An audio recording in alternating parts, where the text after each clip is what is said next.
I know some students who tell me, well, I'm not sure if it makes sense for me to spend so many years to get a degree because by the time I'm done, the AI will be able to do everything I've learned and will be able to do it better. And, I can't contradict them with conviction.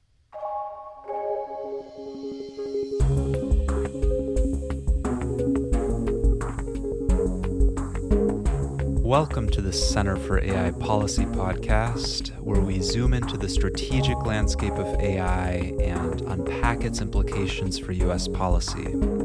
I'm your host, Jacob Kraus, and today's guest is Anton Korinek.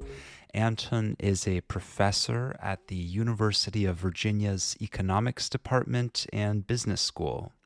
He also has appointments at the Center for the Governance of AI, the Complexity Science Hub, the Center for Economic Policy Research, the National Bureau of Economic Research, and Brookings. We discuss topics like AI productivity gains, augmentation versus automation, the future of white-collar work, global access to AI technology, universal basic income, career planning in the age of AI, workforce adaptation, AI-generated podcasts, and more. I hope you enjoy. Anton, thank you for joining the podcast. Thank you for having me. So you've written about how AI can help with economic research-related tasks. And you have a long list of different tasks it might be able to help with, how reliable it is at them. And in some cases, you find that it's very reliable and will save economists time if they can use it for that. And some of these are things like summarizing research papers, editing text. So how useful overall do you find current AI capabilities for conducting economic research? And then looking ahead in 2025, how useful do you think they will be? 2025. Well, let me go back in time a little bit. I started analyzing this all in 2022, essentially when I saw the first language models come out that really had public uppick, like ChatGPT and so on. And back then, I first realized, whoa, this is going to really revolutionize things. And I decided I wanted to spend my time on two major themes. The first one was how should we prepare for the rapid advances in AI that I think we have seen in the past 2 years, but that I'm also expecting to continue for the next couple of years. And I'm sure we will spend plenty of time during our conversation looking at those. And the second thing was to look at the cutting edge of what AI can actually do in my own work, because I figured if these tools are really going to be so impactful, I should basically try to incorporate them into my own work as well.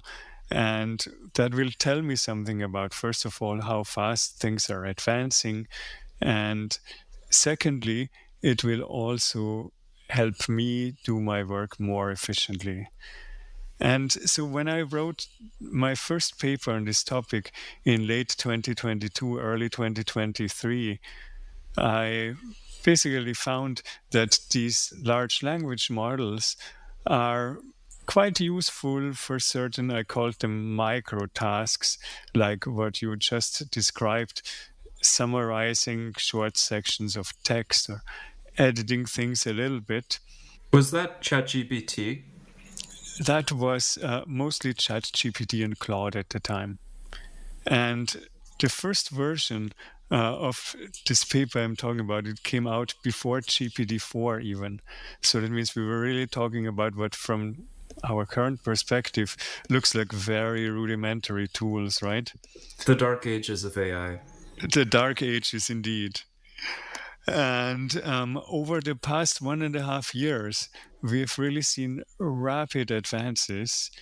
And in fact, yesterday I just finished the most recent update on this research project because the journal that published it requires me to provide semi-annual updates. And so that forced me to spend the past couple of weeks immersing myself in what have been the most recent advances. And that really gave me kind of a front row seat to how rapidly large language models, generative AI more generally, is advancing. It's not only micro tasks that they're useful for, but there's really a growing range of tasks that researchers, or I guess white collar workers more generally, can employ these large language models for. And I would say a year ago, I said these tools make me about 10-15% more productive. Now, it's probably at least 25%. Wow. And the tools you're talking about are OpenAI's O1, any other specific tools that you were testing out? Yeah, so the amazing thing is right now, as of essentially summer, fall 2024, we have a pretty crowded field of frontier large language models that all rank pretty closely to each other in terms of their capabilities. So, yeah, as you mentioned, OpenAI is definitely still leading, but Google Gemini has improved significantly. Elon Musk's XAI is very close in terms of its capabilities. Uh, Anthropic Claude is also right there, and that's the one I like particularly for writing. And then you have, open source tools like Meta's Llama, and that's also really quite good. So depending on what you do, uh, I pick different models for different things because they have like slightly different personalities. And let's say for writing, I use Claude. For reasoning, I use OpenAI O1. For long context processing, meaning when you have a lot of text that you want to process simultaneously, I use Gemini, and I have my tool for each task, so to say.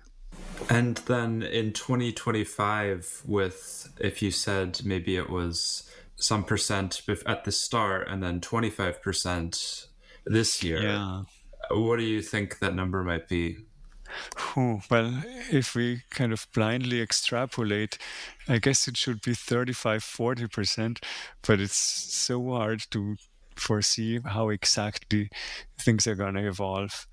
I would say the most significant change I have seen in 2024 is that we have moved from kind of this chatbot based interaction mode to systems that work in a much more collaborative fashion. So let's say if you use Claude artifacts, you have a separate window opening up in which the document that you're working on is being written.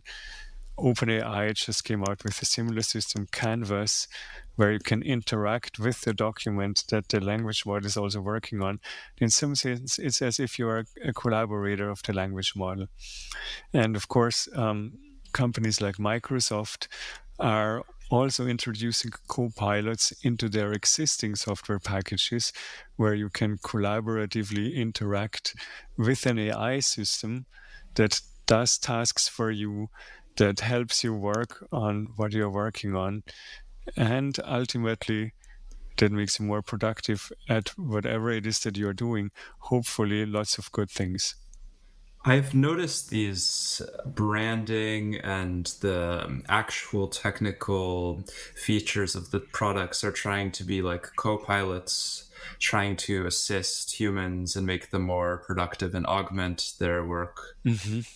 But at the same time, I've seen a separate division of, say, Google.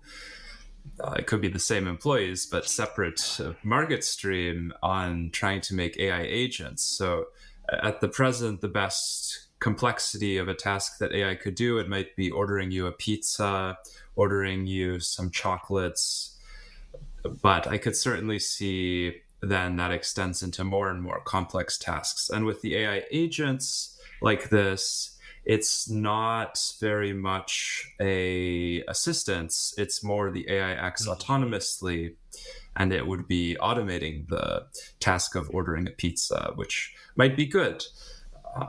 But I'm wondering, is there a way to distinguish if we have a given new tool, to what extent it will be performing tasks in a more automation fashion and taking work away from humans versus augmenting them and making them more productive? So if you said it might go up to 40% of productivity boost next year, is there any limit to how high this can go before it's more about the AI doing the task than the human, or before it has some sort of labor market impact? Yeah, so right now, I would say the AI, in particular when it comes to language models, is still doing parts of tasks. But as you say, they are advancing quite rapidly towards these types of agents that can perform more work more autonomously. Like we can already envision that a lot of call service center tasks will be able to be performed automatically in a year from now. Probably also a lot of tasks in marketing and eventually perhaps also in research, like in what I'm doing myself. Fundamentally, I think each one of those tools always has both effects. They replace certain parts, and as a result of that, you need humans for fewer of the remaining tasks, and that means the overall work performed is more productive. Now, for any given application, there's always a horse race between those two effects. And if the productivity enhancing horse, so to say, is the faster one, then it increases labor demand and ultimately raises wages. But if the displacing horse is the faster one, then it reduces labor demand. Are there historical examples of these two phenomena? Plenty. So if we take kind of the long run perspective and look at the Industrial Revolution, then I would say that the productivity enhancing force was by far the strongest one, and it has led to wage levels in advanced countries going up by something like a factor of 20. But there have been episodes when specific segments of the labor market have really been affected negatively by automation. So, for example, take blue collar workers in the US for the past 4 decades, maybe with exception of the past few years. We've seen that the overall wage level of non-supervisory workers has actually gone down in real terms for multiple decades. So while the rest of the economy has more than doubled during that period, a lot of blue collar workers have actually seen their incomes fall. Is that because of automation technology? What's the cause? That was essentially because of the wave of automation in blue collar work, robotics, factories, and so on. To some extent, also because of globalization, but you can view globalization as a form of technological advancement, right? Because it relied on things like shipping, modern logistics, and so on. So you can say these types of technological advances have directly hurt blue collar workers.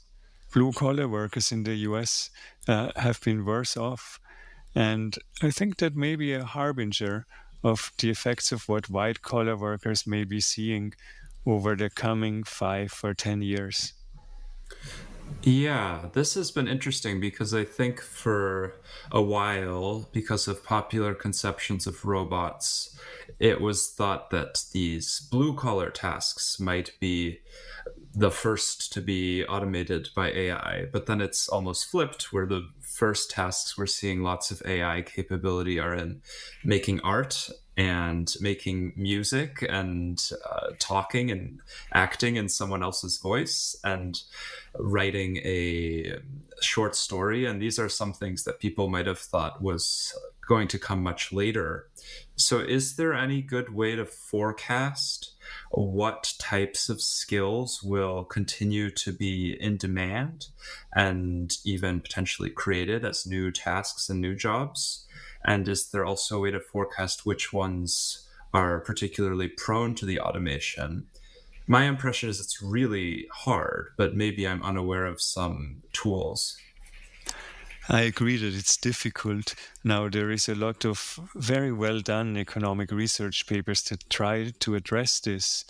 But from a big picture perspective, I would say the tasks that are almost certainly going to be in high demand in the near term are tasks interacting with AI tools. So, if you know how to leverage large language models or generative AI more generally, then you're going to be in high demand. You are, so to say, the one who makes the connection to these tools that are growing very fast in terms of their productivity. And that means your value is also growing fast. If you don't know how to do this, how to use these tools, and they can do what you do, you're going to be among the losers. And I think there are a bunch of factors, a bunch of high level factors that allow us to kind of anticipate uh, which areas are going to be hit the hardest in the near term. Think first, if you are doing cognitive work that can be done by a remote worker, then it is quite likely that an AI will be able to do it soon too. Secondly, if you work in a sector where there is a lot of competition, let's think, for example, the financial sector or consulting, then those competitive forces will ensure that the AI is employed as much as possible and that humans who can be replaced will be replaced much more quickly. And yeah, on the flip side, right now, robotics is lagging behind AI, at least by a little bit. I think robotics is also seeing a moment of acceleration because robots can do much more when you combine them with modern AI powered brains. But right now, in the short term, anything that involves physically interacting with the real world is probably also going to see a relative increase in demand. It's interesting that you bring up the winners and losers and how people who benefit more from this might be people who are interacting with AI tools and learning how to. This makes me think about potential inequalities in who has access to the AI. So there are two main things I can think of: the cost and the internet access. There are certainly others, but the best AI models may charge you $20 a month. And OpenAI is looking at potentially even higher prices. They floated a $2,000 figure, which is probably way higher than what they will actually end up doing. At least in the short run, yeah. Yeah, even if they don't ever do, or if they don't in the short run do a much higher price, even if they just stay at $20, this is already somewhat prohibitive. So, what I found from the World Bank's poverty and inequality platform was that almost 3.5 billion people live on less than $200 per month, roughly speaking. And that would make a $20 monthly subscription about 10% of your month's income and how much money you have, which would be pretty unaffordable. And then the internet access is also pretty striking. So in 2022, the United Nations International Telecommunications Union estimated that 5.3 billion people, or 60% of the global population, are online, which they mean by saying that they've used the internet in the last 3 months. But then the flip side is that 2.7 billion people are offline and haven't used the internet in the last 3 months, according to this estimate.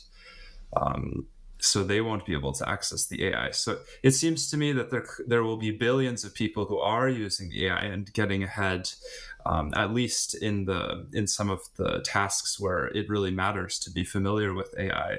And then there will be billions of other people who are lacking this access to it. So I'm wondering what effects you think this might have on global inequality and global income distribution. I think you're right. There is a risk that the already existing digital divide may turn into an intelligence divide, that those who have access to the most cutting edge intelligence will become a lot more productive and at some level will also be relative winners. So it means that those who don't have access will be left behind. Now, it doesn't have to be that way. And one thing that's encouraging is that, for example, with ChatGPT, even if you don't pay, you have access to the free version, which is in fact almost as good as the paying version. You may have certain access restrictions. You may not be able to use quite as many chats and so on, but it is still extremely valuable. And that's actually uh, something that I think is applaudable, where competition, I would think, has ensured that the leading AI labs have seen the price of access to their models competed down almost to zero because everybody wants to pick up those users. So that's the encouraging part. The less encouraging part is if we look a couple years in the future, I think you're absolutely right that it is plausible that AI models may become a lot more expensive at the frontier. So that means if you want to, let's say, hire that artificial virtual worker, maybe that is going to cost significantly more. And maybe just a fraction of the population will be able to afford that, and everybody else will be outcompeted.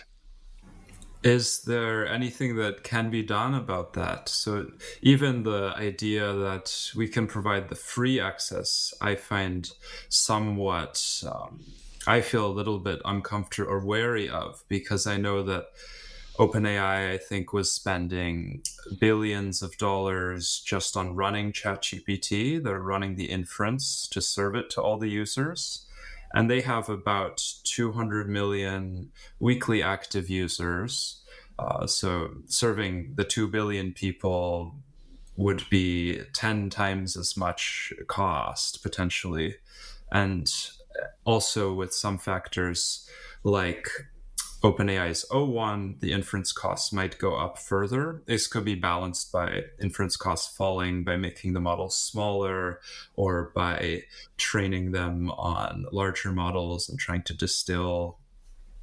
But it seems like there would, as you said, there would have to be some sort of cap on how much the free users can use it. And whereas the people who are using it as a virtual coworker and might need it many times a day are going to be able to use it many times more. So besides offering it for free, are there any other solutions to this access? So this is speculative now. It's difficult to predict with a lot of confidence where this is going.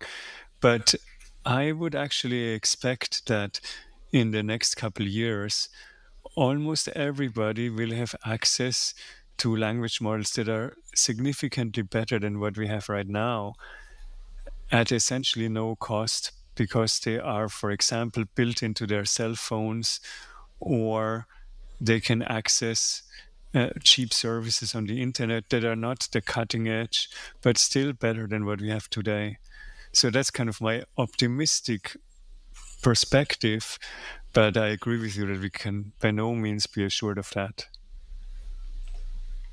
And now zooming back to the US specifically. So I went to college in the US. I went to University of Michigan and took some computer science classes. And in these, there were hundreds of students sometimes. They were very popular classes. It wasn't always this way. I learned from reading up on the internet. So I found that in 2 decades, so between 2002 and 2022, the number of the degrees they were awarding in computer science at the University of Michigan went up by maybe tenfold, so 10 times as many. And when I look back at some of the problems as well that I was solving in my computer science degree, I find that AI would have made some of them a lot easier. It, in some cases, just the click of a button or the press of a tab key, it could have solved some of the problems that have been given. And this is even a popular type of benchmark of assessing AI systems, is how good they are at coding. So OpenAI tested the O1 model specifically on OpenAI engineer interview questions.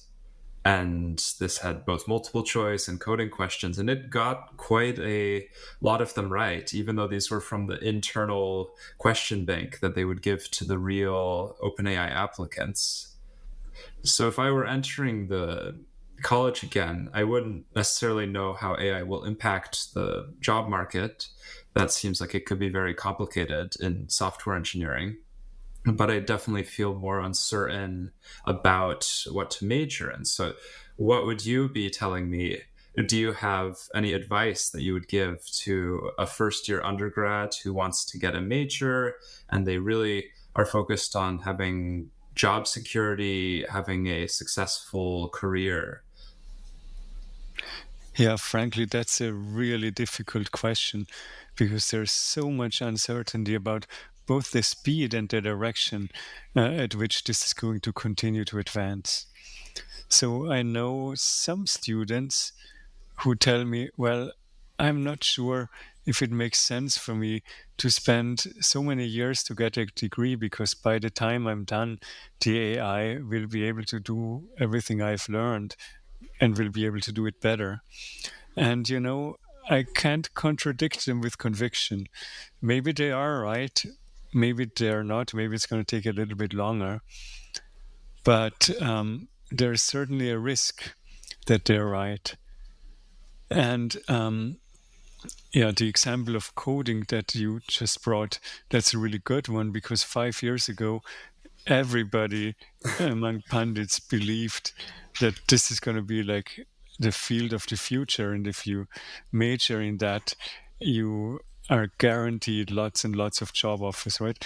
And nowadays, I think for good reasons, people are not quite so sure anymore.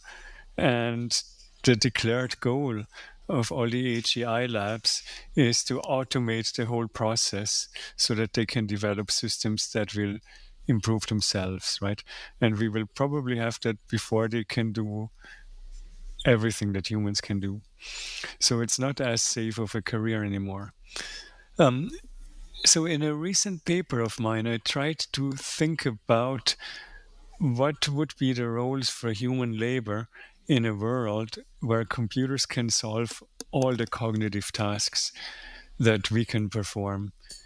And there's kind of two categories. The first one is during the transition. So even if we do have AI and machines at some point that can perform all human works, it's still going to take some time during which humans are also going to do those tasks, just because the economy is a system that always adapts slowly.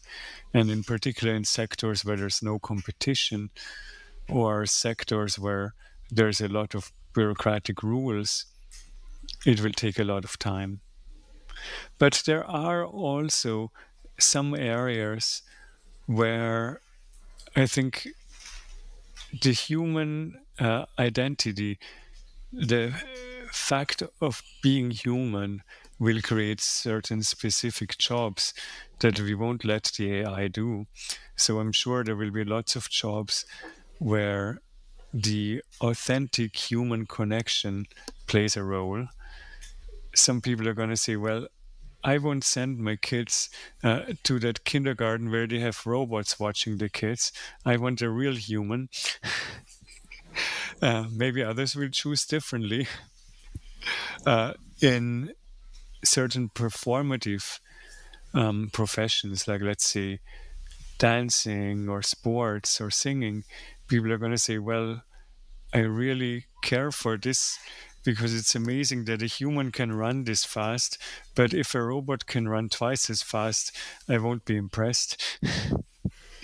And finally, there's also going to be human roles in overseeing the AI systems and making sure that they do what humans want them to do. Essentially, AI alignment roles, where I think humans will remain indispensable. And I think it's plausible that the AI will make inroads in a lot of these things, but likely there will also remain human roles.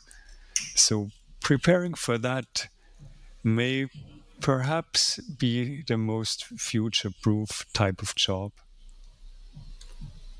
Yeah, future proof and AGI proof. So we've touched on it a few times, but just for people listening who aren't familiar, this AGI concept is artificial general intelligence, and it's a theoretical form of AI that would be able to do most cognitive tasks. Or the way OpenAI defines it in their charter, where they state their mission is to create it and ensure it benefits everyone, is highly autonomous systems. So they're working on their own that outperform humans. So even better, or at least as good, at most economically valuable work, which seems to include the physical tasks as well. And so you point out that, yeah, there will be some, I think I read this paper you're referencing, so there will be some factors that take time to go away, and then there will be others that are more fundamental, like if people want an authentic human connection in a job. So how much of a protective effect does this have? And specifically, how many jobs would be left for humans in that world? Yeah, so I think from an economic perspective, the most useful way of looking at it is what is the labor demand going to be? Because the number of jobs always depends on the level of pay, right? And if we have lots of jobs that pay $1 an hour, we would not be very satisfied with that, I suppose. So we want labor demand to remain healthy, or we want people to earn their incomes in some other way.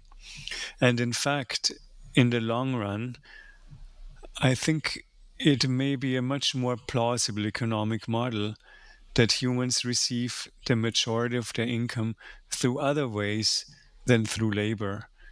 Because if machines can do all the tasks, as you described in your definition of AGI, if it can do all the tasks or almost all of the economically relevant tasks without human input, it would be kind of a waste of human effort to make human workers toil away at things that the AI can do cheaper, better, more effectively. So I, for one, I wouldn't want my kids to work in jobs that the AI can do much better.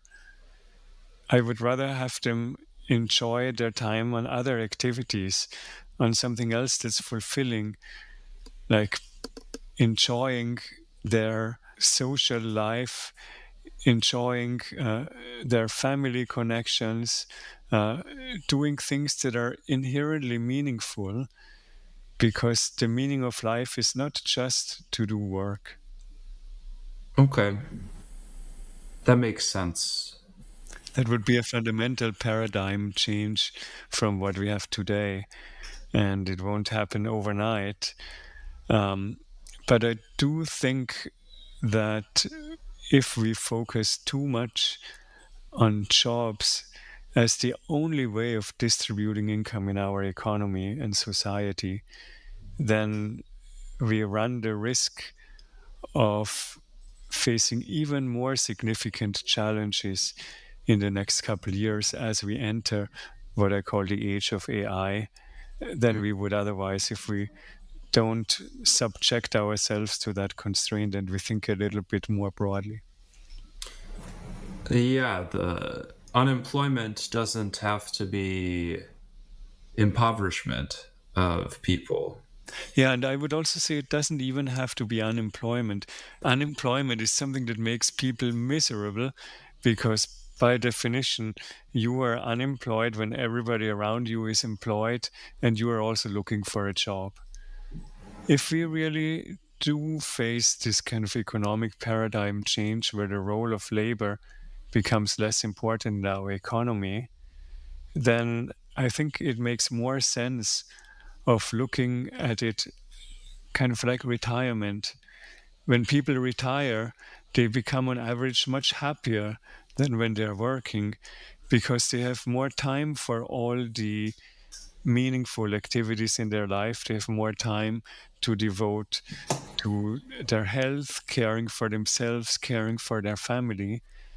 And I think crucially, there is also the social message that retirement is something well deserved, whereas unemployment is something that fairly or unfairly, I guess in most cases unfairly, a lot of people associate with failure. So I think part of our challenge will be to create a social narrative that if we have these highly advanced AI systems and robots that can do so many work tasks, that we humans can just be content with working less, letting the AI and robots do more of the work, deriving some of the benefits by distributing some of the productivity gains that we will make, and collectively entering something that looks much more like retirement rather than unemployment. And to drill it down on this point, so the picture you're painting of the post AGI labor market is one where humans have less of a role than today and a very small role overall, just in total. And Over time, probably. over Yeah. time. And you said likely. So is this inevitable? Specifically, I'm thinking when we had horses doing a lot of transportation work, then we made cars, and we no longer use horses. We use them in a very small role for transportation work. But whereas with humans, a lot of technologies might displace some labor, but then since humans are very adaptive, we can do a lot of new tasks as well. But the concern, as I see it with AGI, is that the AGI will be able to do the new tasks as well, and there won't be a lead a niche that humans can find beyond some of these areas you pointed out, like an authentic human connection. To me, this seems like a really airtight argument, aside from kind of really hard to predict things like maybe the world decides to Mhm. force everyone to work or require labor or ban the machines. Right. Yeah. Yeah. No, it is very hard to foresee how exactly this is going to roll out. But you're right. It's kind of by definition, if we really have AGI, then it could do all the job tasks, including the new ones that become invented, that are probably invented by AGIs. So I think in the economics profession, the prevailing paradigm is still, oh, we have had lots of technological progress for many centuries, and we have always seen that kind of old job tasks have been automated and then we have come up with new job tasks. But the fundamental difference is that there were always things that only humans could do. And that will no longer be true if we have AGI. Yes, this seems somewhat inescapable as a conclusion, but what is the reaction of your fellow economists and the academic community when you bring up this sort of argument? Do they agree that if this level of AI were created, then there would be humans having a significantly small role in the economy, similar to what horses have in transportation today? It very much depends whom you talk to. And I would say there's probably still a significant contingent of people who say, well, this is just a completely implausible premise. This will never happen. And, maybe they are right. I don't want to rule that out. As you mentioned, there are various conceivable ways that this type of progress may stop. From my perspective, it's unlikely that it will stop. And, among economists who buy that conclusion, who think along similar lines, I think people are going through the 5 stages of grief. And at first, there is shock and despair, and ultimately, I guess there must be acceptance. We probably still have a couple years to go through those stages. And let's say that many economists or many politicians started to recognize this need for scenario planning that you've highlighted before about what would we do if AGI had this so-called aggressive scenario where it comes in 5 years or less, or a similarly short time frame.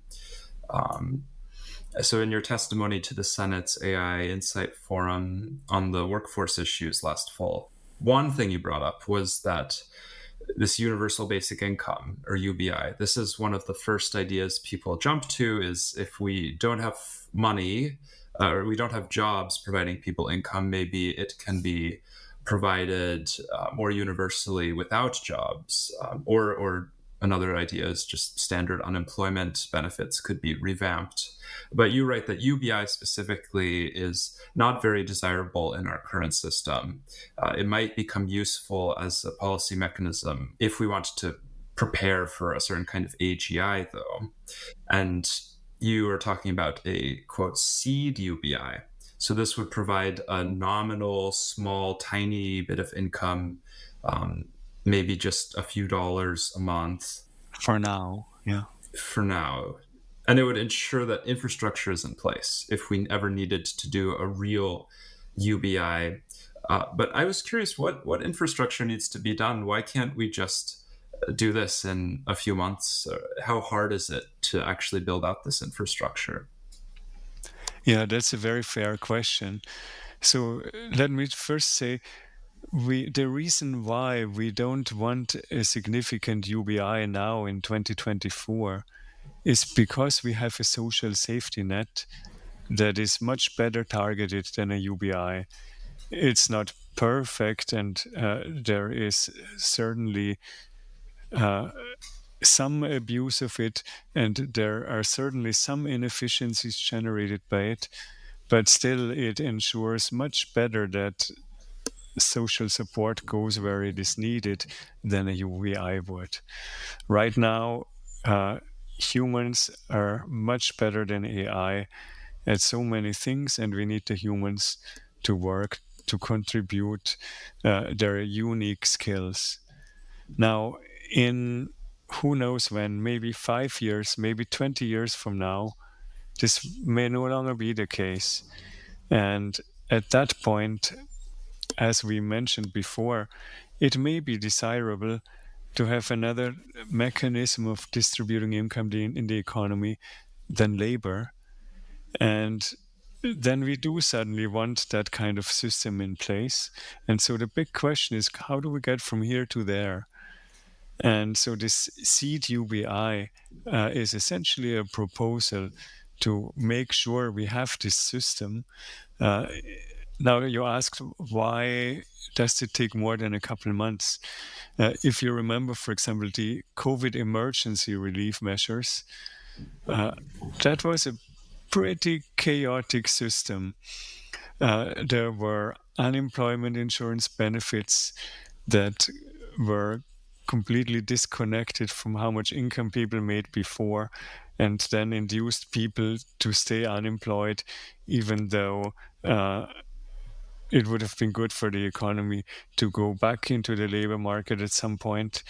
There were lots of checks sent to people who were no longer alive, and so on. So we would actually want to create a new social safety net, a new system, and maybe it could be based on social security, maybe it could be based on something else. And creating a new system always takes time. Just passing the law alone would take at least several months, but possibly more than that. And then embedding that into an existing agency would probably take a year or so. And we don't know how much time exactly we will have left until we will need it. But I think it would be prudent to start now so that we have the option to expand that, what I call seed UBI, into a more serious UBI when we need it. Yeah, another benefit I could see is that if you start it earlier, you can notice flaws and deficiencies before you're giving out so much money. You can notice if there might be any fraud or double counting, for example. Good point, yeah.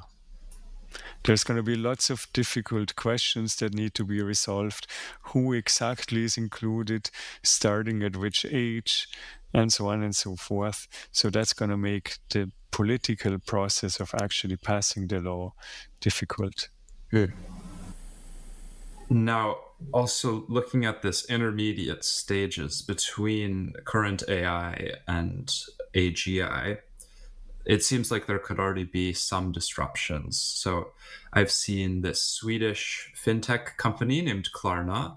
They put out a report that their OpenAI based customer service agent was doing the equivalent work of 700 full-time agents, I believe customer service, call center types of jobs. And the customer satisfaction was on par with the human agents.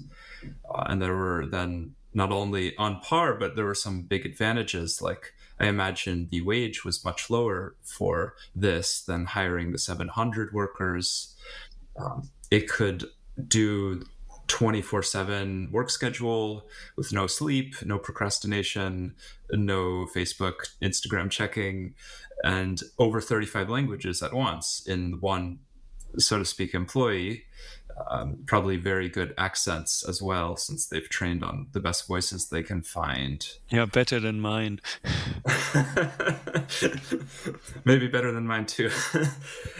And then they also reported that the machine was resolving errors that came up faster than humans. It was resolving them more accurately, more finding more long-term lasting solutions than humans. Wow. And this isn't just totally an isolated incident. So in the Philippines, there have been two lengthy articles from Bloomberg investigations of what's going on there. And there's some early signs that AI is disrupting things, that workers need to reskill, to learn to use new AI tools. And then just the overall effect on employment, it's not guaranteed to be net positive. And currently there are about 1.7 million people there working in this business process outsourcing industry.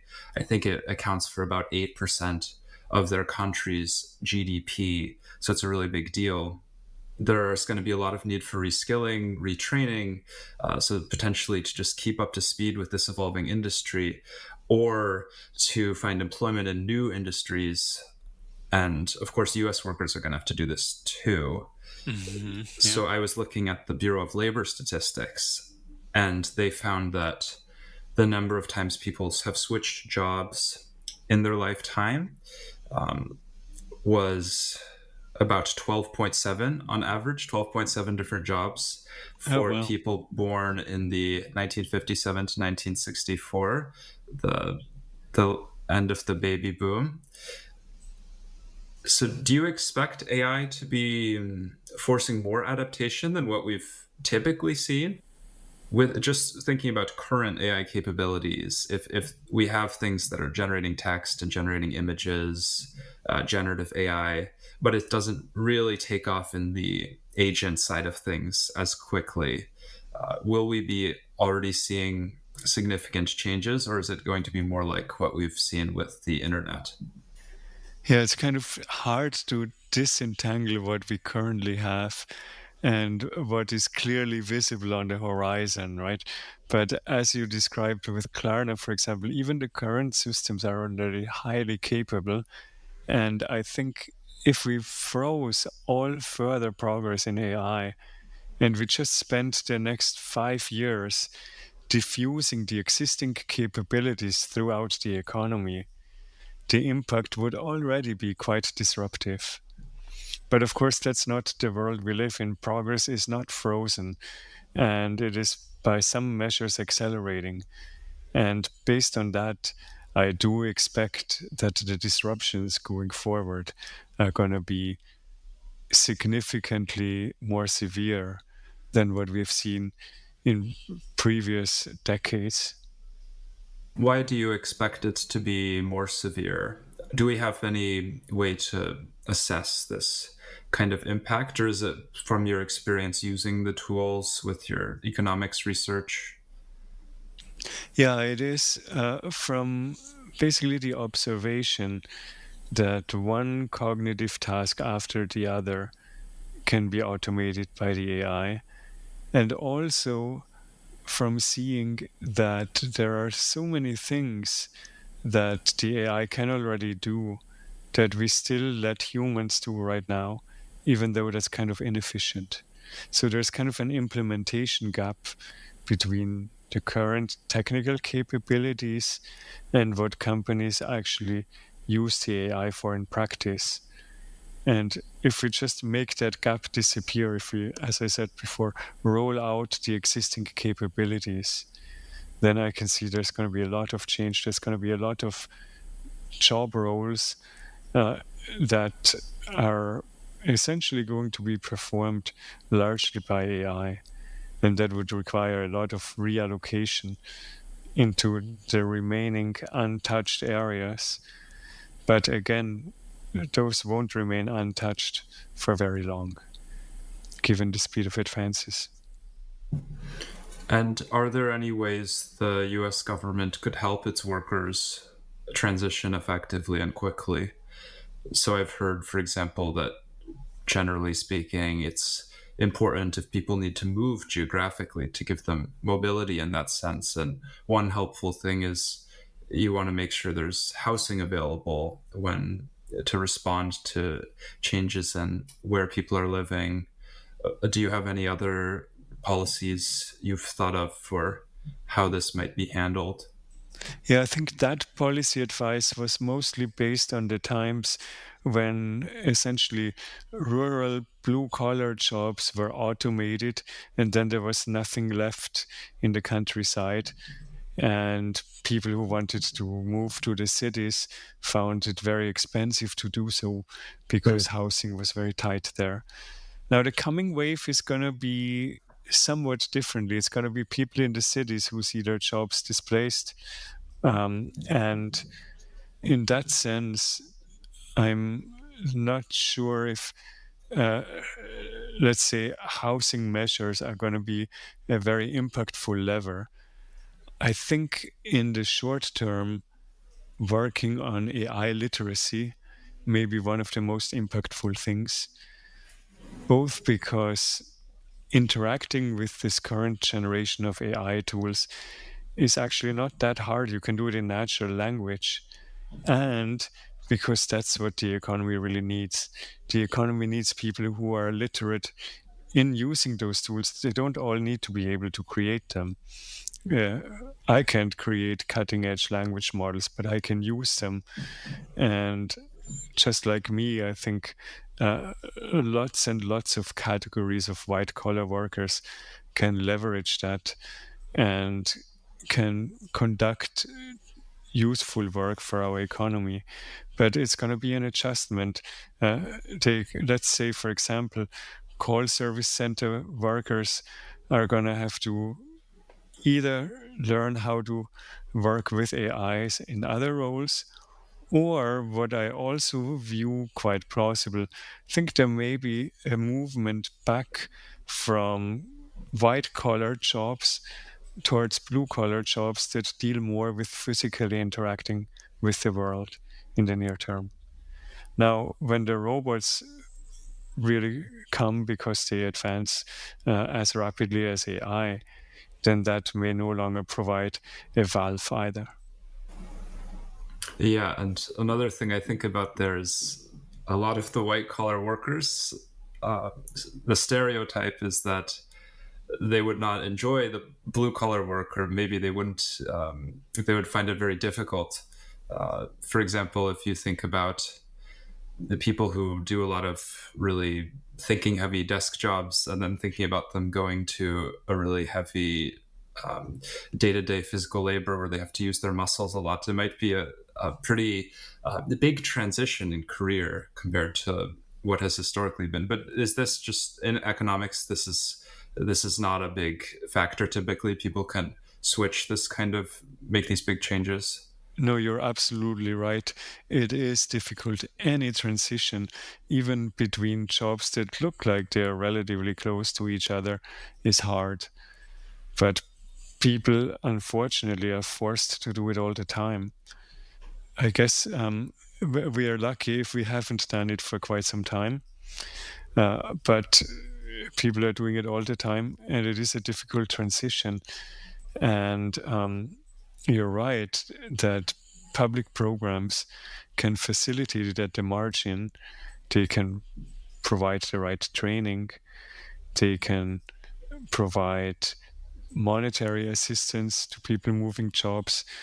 And they can kind of mitigate the blow of being forced to change, right? Because it is a blow in many cases. It is hard in many cases when your job gets automated. Okay. This has been a really fascinating conversation. Before we go, is there any last thing you wanted to mention or wish I had asked you about? Yeah, I was really curious. How do you feel as a podcast host about systems like Notebook LM that do a really amazing job at both, I guess, developing the script for podcasts and then also generating synthetic voices that talk about it in a very engaging way. Like they're much, much better than I am as a podcast interviewee. How do you think about it? And how do you feel about it? Yeah, you asked me this via email, and it did stick with me. It's a little bit unsettling. For example, I was preparing for an earlier interview, and I was writing the questions, and I was feeling a bit tired from the day's work, and thinking, oh, maybe I'll just write some simple questions. Something like, "What can you tell me what you wrote in this paper?" But then I realized this is precisely the kind of task that Notebook LM is great at: summarizing content, explaining it in an engaging way. And I realized that I am competing against the machine to make the best podcast. And I realized that I might not have such a large lead. I might have a fairly slim lead. And as you said, the AI is already better than me in certain regards. Like, it's much faster than me. Lower wage. Google doesn't charge anything for the service. It certainly has more endurance, right? 24 hours nonstop. And also the voice too. I have been trying to think about ways I can speak in a way that's engaging to listeners, and there you have this AI that's just talking very compellingly and capturing people's attention. And It's so optimized, right? It's like impossible for a human speaker to keep up with that. yeah, so I do feel like I like the themes we've been talking about in this interview. I feel uncertain about what the future of this will be like, and I feel a little bit worried about um, what's going to happen to me and all the other podcasters, especially because I think podcasting is one of the jobs that people really love. This isn't flipping burgers in a fast food restaurant. Some people might love that, but I think some people find that tedious, whereas a podcast is something a lot of people are very passionate about. And Right. there's not really a grand master plan behind the AI advances deciding which jobs to automate and only automating the boring ones. It kind of comes at whatever it happens to come for. That's exactly right. Yeah. Yeah. I feel like every time I see a new big innovation coming out, I can see another little part of my work being automated. It's kind of a bit like a death by a thousand cuts. Mm, yes. Well, on that cheery note, where should the audience go to learn more about your work? Or did you have anything else on that? Yeah, let's end on a very optimistic note. So, especially as an economist, what I do really want to emphasize as the upside of these developments is that the advances in AI are making it possible to generate so much more wealth, to generate so much more surplus. And I don't mean that only in a materialistic way, but also in a broader way. uh, AIs can generate so much more content, so much more insightful, I suppose at some point, economic theorems, podcasts, everything we talked about.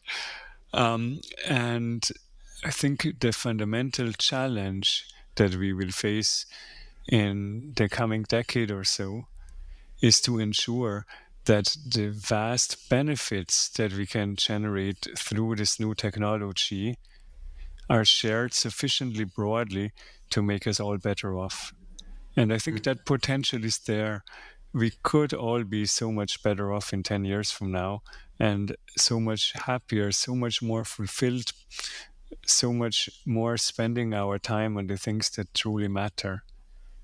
And it will take a really big political effort to get there, but economically speaking, it is possible, and I hope we will move in that direction.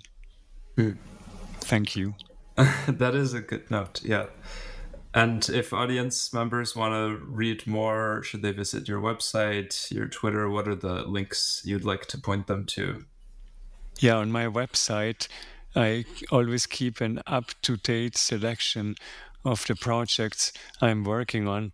So one of my recent papers that deals very much with the questions we have been discussing is called Economic Policy Challenges for the Age of AI.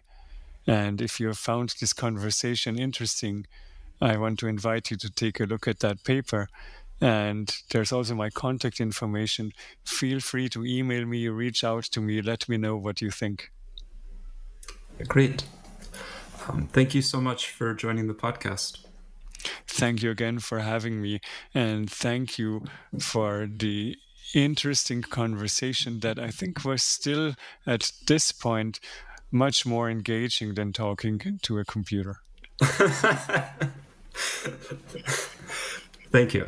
Thank you. Thanks.